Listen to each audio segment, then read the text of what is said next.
ഞങ്ങളാണ് ആ ബോധ്യം ഞങ്ങൾക്ക്. ഞങ്ങൾ ആ കുടുംബത്തിന് ചെയ്യേണ്ടത് ചെയ്തു, ഇനിയും ചെയ്യേണ്ടത് ചെയ്യും.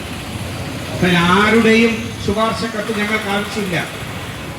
ഇവിടെയൊന്നും കാണാത്ത ചില ആളുകൾ കമ്മ്യൂണിസ്റ്റ് വിപ്ലവകാരികളായി ഇപ്പോൾ പുസ്തകം എഴുതി നടക്കുന്നു.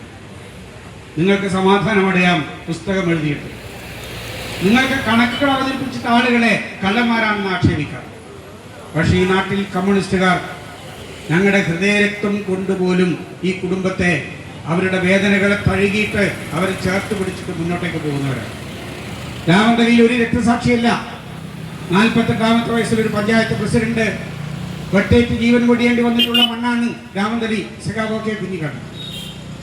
അദ്ദേഹത്തിന്റെ ഭാര്യ എപ്പോഴും അരികത്ത് ചെല്ലുമ്പോൾ തെരഞ്ഞെടുപ്പ് കഴിഞ്ഞ് എന്തെങ്കിലും തിരിച്ചടി വന്നാൽ ആ അമ്മ പൊട്ടിക്കറിയും. ജാനകിയമ്മ ചേർത്ത് പിടിക്കും. എന്ത് പറ്റി മോനെ എൻ്റെ പാർട്ടിക്ക്? 48ാമത്തെ വയസ്സിൽ ഭർത്താവ് നഷ്ടപ്പെട്ടിട്ടുള്ള ഒരു അമ്മയ്ക്ക് അവസാനം വരെ വെളിച്ചം ഈ കമ്മ്യൂണിസ്റ്റ് പാർട്ടിയും ഇടതുപക്ഷവുമാണ്.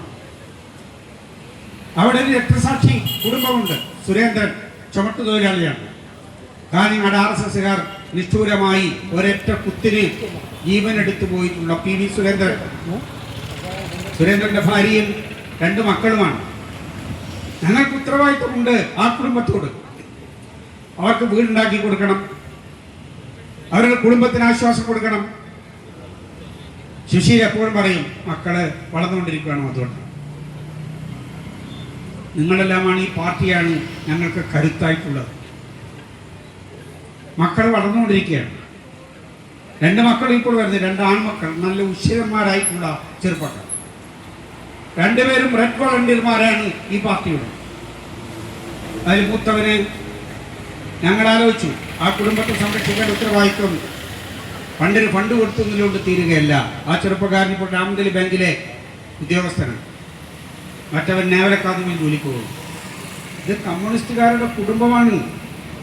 രക്തസാക്ഷികൾക്ക് എത്ര കൊടുത്തു? നിങ്ങൾക്കെന്താ അവർക്ക് എത്ര കൊടുത്തത്? ഇവർക്കെന്താ ഇത്ര കൊടുത്തത്? ഈ നാട്ടിൽ ഈ കുടുംബങ്ങളിൽ മുഴുവനും അരാജകത്വം വിതറുന്നതിന്, ഈ നാട്ടിൽ സംശയങ്ങൾ ഇങ്ങനെ വിതറി കൊയ്യാൻ പറ്റുമോ എന്ന് നോക്കുന്നതിന് രാഷ്ട്രീയ ശത്രുക്കളുടെ കയ്യിലെ ആയുധമായിട്ട് ചില ആളുകൾ പരിശ്രമിക്കുമ്പോൾ ഒറ്റ കാര്യം മാത്രമേ ഞങ്ങൾ പറയുന്നു. എതിരാളികൾ മഴവും വാളും തൂക്കും ബോംബുമായിട്ട് വരുമ്പോൾ ഞങ്ങൾ തല കുമ്പിട്ടിട്ടില്ല.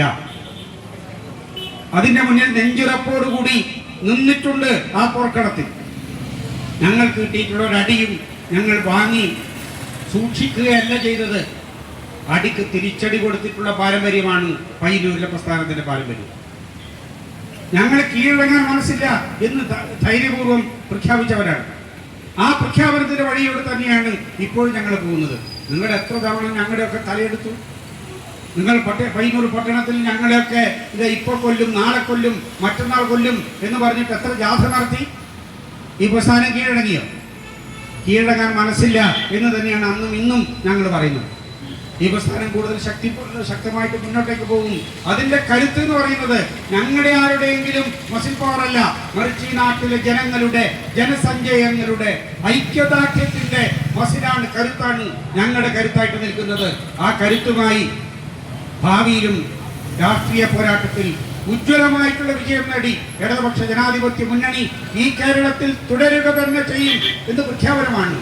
ഓരോ ഇടങ്ങളിൽ ചെയ്യുമ്പോൾ ഞങ്ങളെ ചേർത്ത് പിടിക്കുന്ന, സ്നേഹം മാത്രം മനസ്സിൽ സൂക്ഷിക്കുന്ന മനുഷ്യരുടെ ആ സ്നേഹ വാത്സല്യങ്ങളോട് കൂടിയിട്ടുള്ള വാരിപ്പുണരുകൾ അത് തന്നെയാണ് ഈ കാങ്കോൽ പട്ടണത്തിലും ഞങ്ങൾക്ക് ലഭിച്ചിട്ടുള്ളത്. നിങ്ങൾ ഈ നല്ല ഒരു ജാഥയുടെ സ്വീകരണം ഒരുക്കാൻ പറ്റുന്ന സമയമല്ല ഇതെങ്കിലും ആവേശകരമായിട്ട് ജാഥയെ സ്വീകരിച്ചു. കൃത്യമായിട്ടുള്ള സ്വീകരണം നൽകി. കാങ്കോലിലെ എല്ലാവർക്കും ഹൃദയപൂർവ്വം നന്ദിയും അഭിവാദ്യവും അർപ്പിക്കുന്നു.